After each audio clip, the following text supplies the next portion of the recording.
Okay, now I start a chapter that's name is a cell division. So let's start.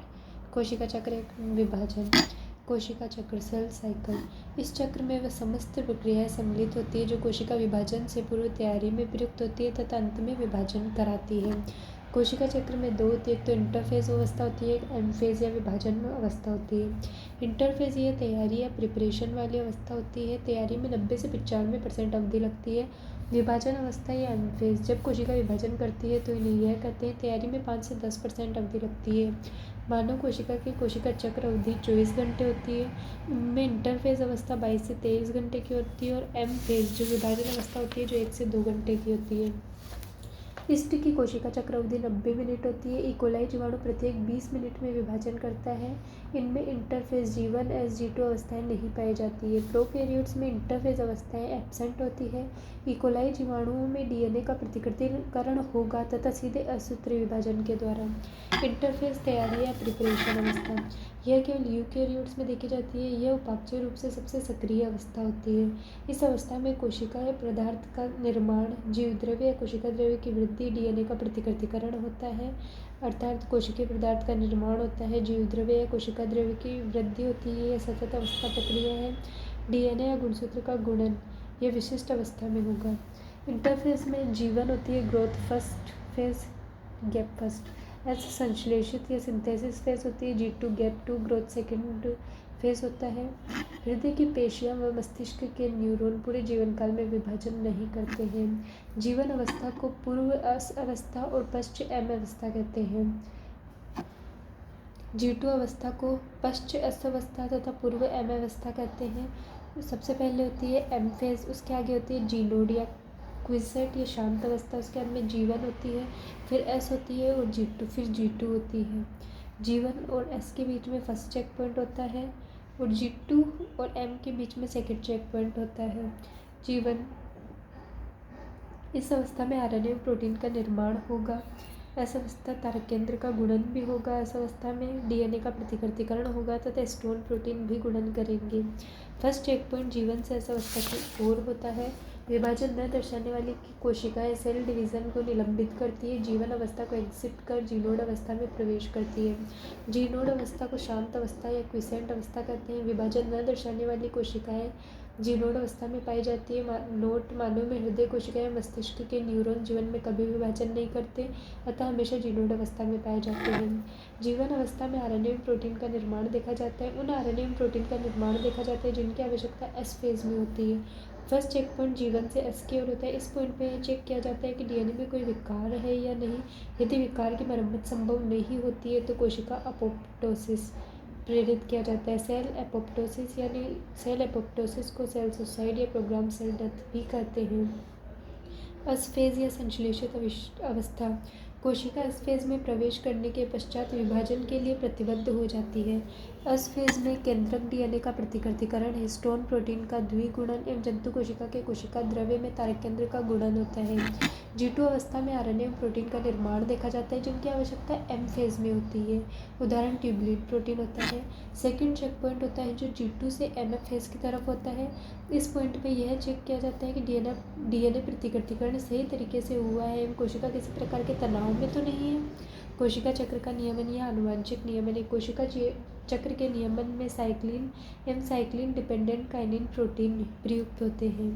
M phase विभाजन अवस्था G1 G2, उसके बाद में M phase होती है। G1 पूर्व प्रतिकृतिकरण, ऐसा अवस्था में डीएनए प्रतिकृतिकरण होता है। G2 पश्च प्रतिकृतिकरण होता है। मानव कोशिका द्विगुणित 2N होती है जिनमें N गुणसूत्रों की संख्या होती है। 46 गुणसूत्र होते हैं। केंद्रक होता है। केंद्रक के अंदर क्रोमेटिन होता है जो आगे की तरफ आगे बढ़कर क्रोमोसोम में कन्वर्ट होता है।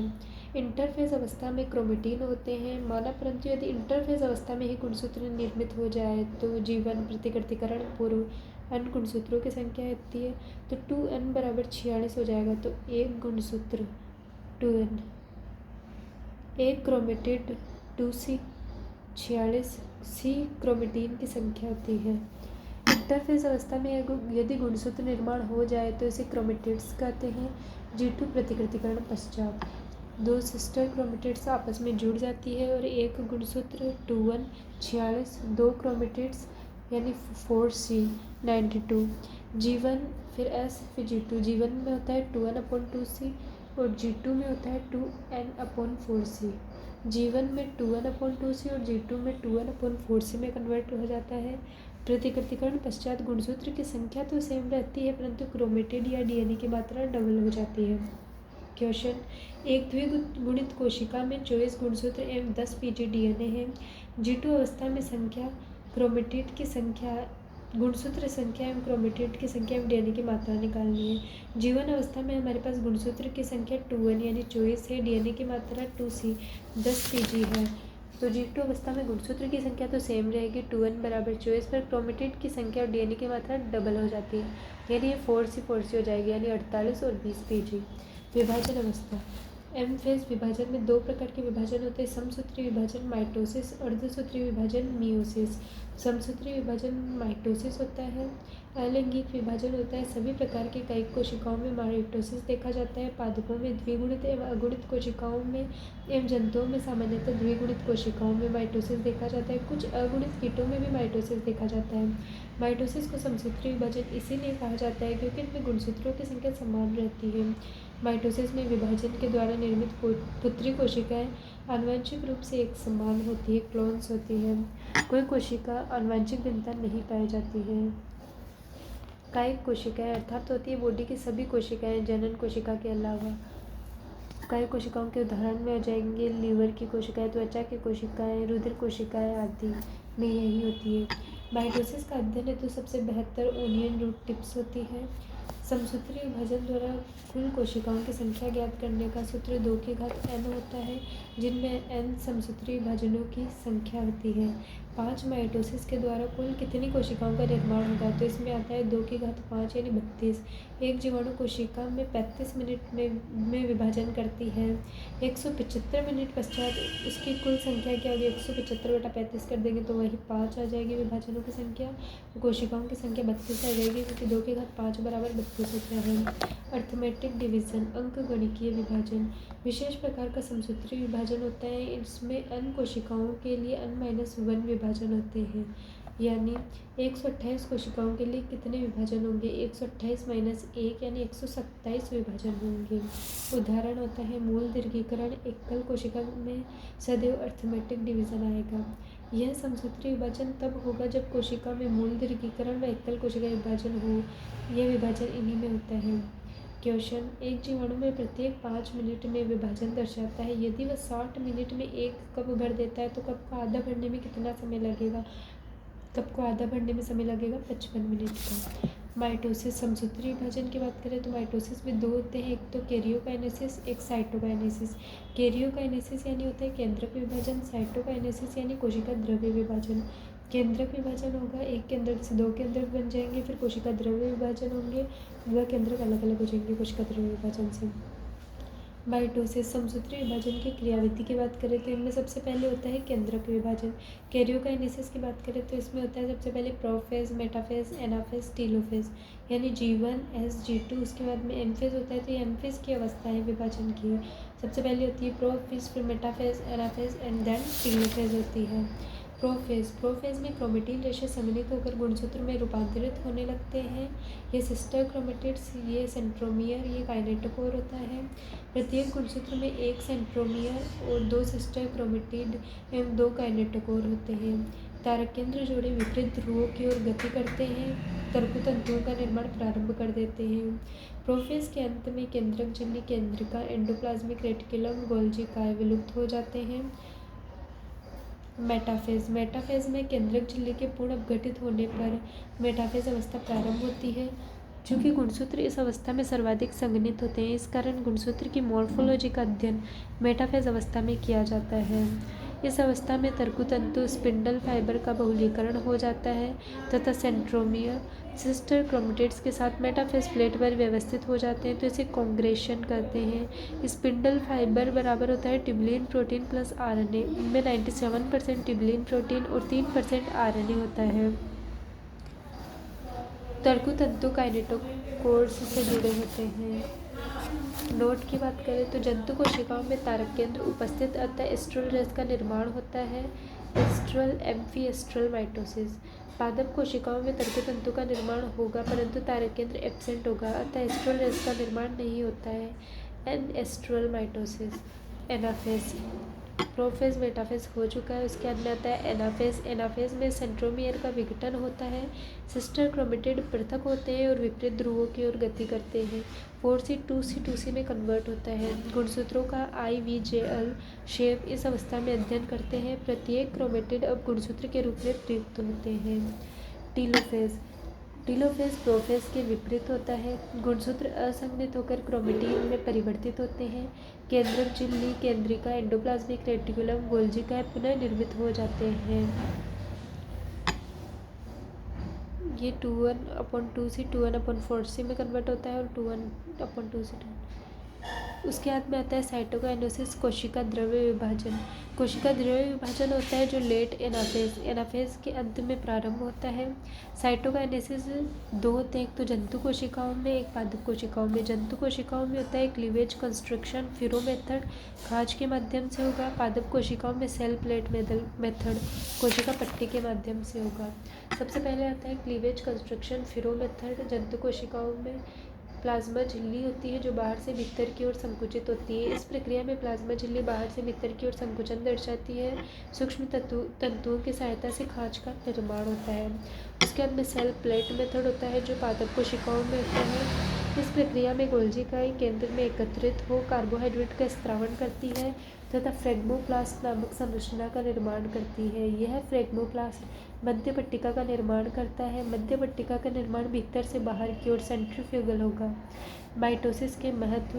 वृद्धि एवं विकास में पादपों में प्राथमिक एवं द्वितीय वृद्धि, भ्रूण का विकास। दूसरा होता है घाव बढ़ना, मरम्मत, पुनः जनन में कार्य करती है। तीसरा पुरानी कोशिकाओं को नई कोशिकाओं से प्रतिस्थापित करने में कार्य करती है। Example blood cells, skin cells. Karyoplasmic index या न्यूक्लियोसाइटोप्लाज्मिक अनुपात को पुनः स्थापित करने में कार्य करती है। उसके बाद में आता है कोल्चिसिन। कोल्चिसिन एल्केलॉइड होता है। कोल्चिसिन एक प्रकार का माइटोटिक पॉइजन होता है। यह तर्कुतंतु स्पिंडल फाइबर के बहुलीकरण को संदमित कर देता है, अर्थात यह मेटाफेज अवस्था को प्रभावित करता है। यह बहुगुणिता को प्रेरित करता है। यदि 3N पादप को कोल्चिसिन को उपचार देते हैं तो वह 6N में कन्वर्ट हो जाता है। 3N को कोल्चिसिन का उपचार देंगे तो ये 6N में, 2N को कोल्चिसिन का देंगे तो ये 4N में कन्वर्ट होंगे। विशेष प्रकार के माइटोसिस में सबसे पहला होता है एंडोमाइटोसिस या एंडोडुप्लीकेशन। इसमें इंटरफेज अवस्था तो पाई जाती है परंतु एम फेज अवस्था नहीं पाई जाती है। इस प्रक्रिया में DNA प्रतिकृतिकरण तो होगा परंतु गुणसूत्र का विभाजन नहीं होगा। इस कारण क्रोमेटिड की संख्या पोलिटीन गुणसूत्र अधिक होती है। उसके बाद में आता है फ्री न्यूक्लियर डिवीजन, स्वतंत्र केंद्रक विभाजन। इस प्रक्रिया में केंद्रक विभाजन होगा परंतु कोशिका द्रव्य विभाजन नहीं होगा। बहुकेंद्रक की अवस्था निर्मित होती है, मल्टी न्यूक्लियर कंडीशन निर्मित। उसके बाद में आता है डायनोमाइटोसिस।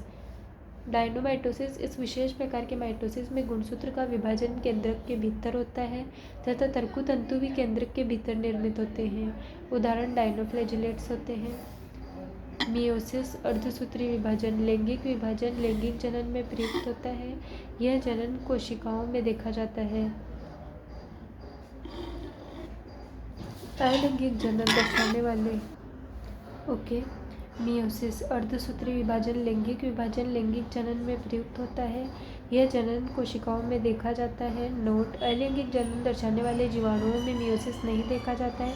एग्जाम्पल प्रोकैरियोट्स जीवाणु। चूँकि मियोसिस में गुणसूत्रों की संख्या आधी हो जाती है इस कारण इसे अर्धसूत्री विभाजन कहते हैं। इनमें 2N मियोसिस के द्वारा N में कन्वर्ट होता है, 4N मियोसिस के द्वारा 2N में और 6N मियोसिस के द्वारा 3N में कन्वर्ट होता है।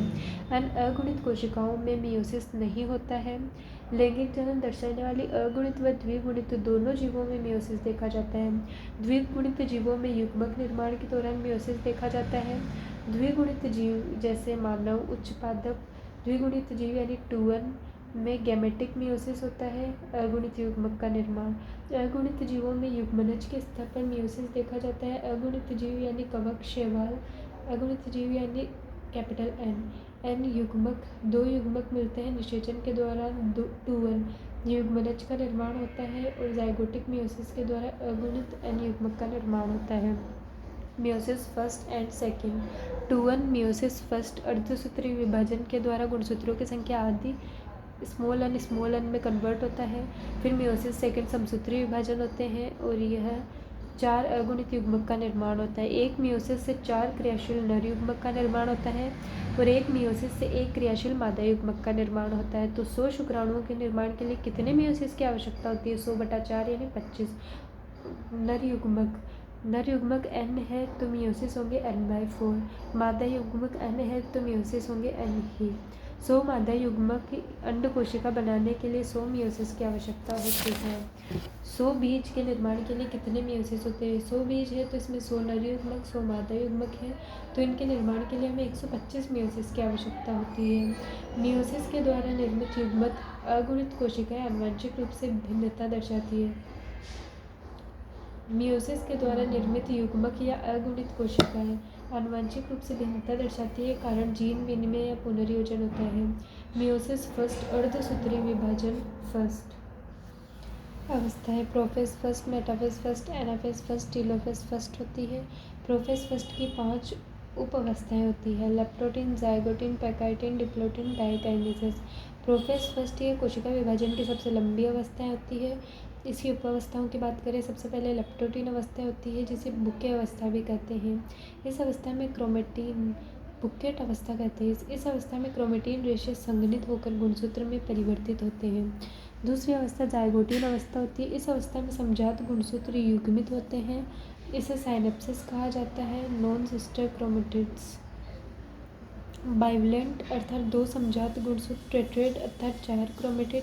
बाइवलेंट तथा टेट्रेड का निर्माण जाइगोटिन अवस्था में होते हैं। सिनेप्सिस को प्रेरित करने में गोंद रूपी साइनेप्टोनिमल संकुल प्रयुक्त होता है। पैकाइटिन अवस्था, इस अवस्था में जीन विनिमय या पुनर्योजन देखा जाता है। यह आनुवंशिक भिन्नता का स्रोत होता है। जीन विनिमय पुनर्योजन अर्थात समजात गुणसूत्रों के नॉन सिस्टर क्रोमेटिड्स के मध्य डीएनए का आदान प्रदान होता है। इस प्रक्रिया का उत्प्रेरण रिकॉम्बिनेज एंजाइम के द्वारा होता है।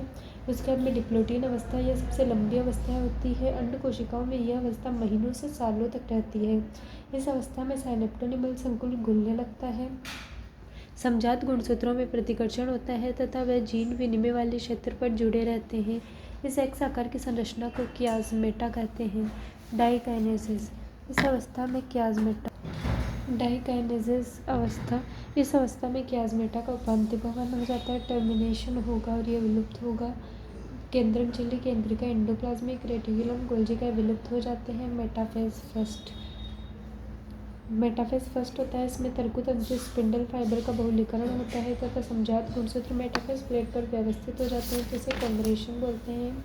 उसके बाद में एनाफेज फर्स्ट की बात करें तो इस अवस्था में समजात गुणसूत्रों का पृथक्करण होगा और वह विपरीत ध्रुवों की ओर गति करते हैं। इस अवस्था में गुणसूत्र की संख्या आधी हो जाती है। सेंट्रोमेर का विघटन नहीं होता है। टीलोफेज फर्स्ट, गुणसूत्र असंघनित होकर क्रोमेटिन रेशे में परिवर्तित होते हैं। उसके बाद में मियोसिस सेकेंड समसूत्रीय विभाजन के समान होता है। मियोसिस सेकेंड की सभी अवस्थाएं समसूत्रीय विभाजन माइटोसिस के समान होती है। मियोसिस सेकेंड की आवश्यकता प्रतिकृतिकरण प्रतिकृत क्रोमेटिड्स को पृथक करने हेतु आवश्यक होती है। G1 as G2 meiosis first, interkinesis meiosis second. Interkinesis ऐसा अवस्था नहीं पाई जाती है। इंटरकाइनेज में मियोसिस फर्स्ट और मियोसिस सेकेंड के मध्य एक अल्पकालिक अवस्था इंटरकाइनेज अवस्था पाई जाती है।